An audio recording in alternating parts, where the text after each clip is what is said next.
So now we will be seeing the topic that is related to nursing foundation syllabus that comes under the ethical and legal issues of nursing, comprehensive review of nursing practice, the legal and ethical issues, whatever there in the nursing that we must follow, that we are going to see. First, that is ethics. What is ethics? It is a system of moral principles and standards governing condition. It is a system of moral principles. It includes principles and standards for the conduct and concerned with distinguishing right from wrong based on knowledge, not just opinion. So there is a particular scientific evidence or knowledge behind the conduct, what we are doing, what the standards are being practiced. So not just by the opinion, but by on the basis of the knowledge, we have to judge the right or the wrong. That is what the ethics says.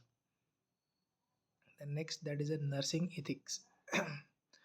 Principles guiding the conduct of nurse, that is the nursing ethics. It involves relationship with the patient, then patient family, fellow nurses and society at large. So these are the 4 points. So the involvement of the nursing ethics, the nurse involves with the relationship with the patient family, fellow nurses and society at large. That is the ethic. The next comes, that is the ethical principles. These are very important. Like autonomy. What does autonomy means? It is a respect client's right to self determination. Whatever the rights of the patient are, the client's rights are there, that should be self determined and respected. Then next, that is the non maleficence, that is do not harm to another. Okay, not harming the patient, that comes in that. Then beneficence, do good and balance benefits with harm. Then do good, here what there is, that is a we have to do good and balance benefits without harm. Okay, with harm, that is a without harm. The next, that is justice, fair distribution of care and benefits. We should not discriminate the patient on the basis of sex or gender, or what we can say partiality, what in the normal words we say. That should be fair for each and everyone. That should be justice. Then veracity, obligations to tell the truth. So in veracity, there comes the obligation to tell the truth in the veracity.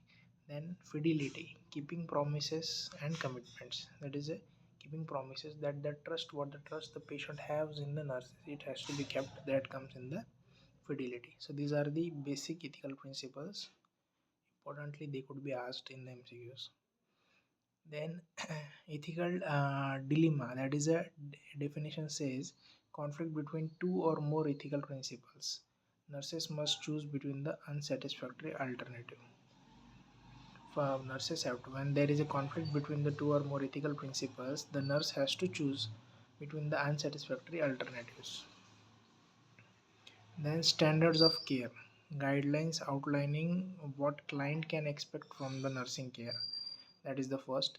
And reflect minimum safe professional conduct as determined by peers. That is the second. Reflect minimum safe professional conducts as determined by peers. The next, that is the common legal issues in nursing practice. That is first, that is tort. A civil wrong against a person or property. A wrong action that is done against the person or the property can be intentional. There are three types of that. That is intentional, quasi-intentional, and unintentional. So types of quad, there are three types of tort, that is intentional, quasi-intentional, and unintentional. Unintentional, sorry. The next, intentional tort. Intentional tort, there are again three. There is assault, battery, and false imprisonment. So in assault, there is a treat to harm or offensively contact. Treat to harm, and the threat to harm, that is a threat to harm or offensively contact. There is a threat to, we will harm you, we will give some kind of drug or like this speaking, that comes under the assault. And battery, touching without the consent, without concerning the patient, without asking the patient, we are touching that comes in the battery. And false imprisonment, that is unlawful restraint or detention of a person. Okay, falsely we are restraining the patient if there is no need, and yet then also we are imprisoning the patient. That comes in the false imprisonment. Then quasi-intentional, there is in that there is invasion of the privacy, violation of confidentiality, very easy. Then defamation. And defamation, there are again two, that is libel and slander. Libel, that is a written false statement, and slander, that is a verbal false statement, wrong information to be provided. So in libel it is a written form, and slander it is a verbal form. Then unintentional tort. That comes unintentionally, if you are doing something like malpractice, failure to carry out a duty results in injury. Okay, the duty, whatever the conduct is there, they are not properly done, so that results in the carelessness. Then negligence includes, then next is the negligence. It includes failure to assess, monitor, failure to follow the orders, errors in medications, IV, failure to report the condition.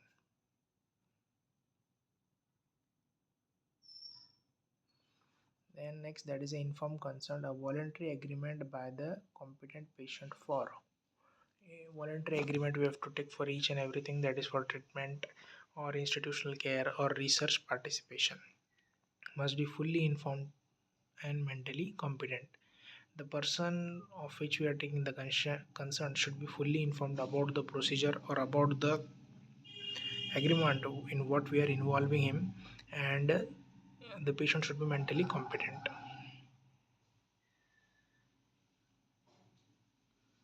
Right, so questions and comments welcome. If you are liking to, and like, you have to share it.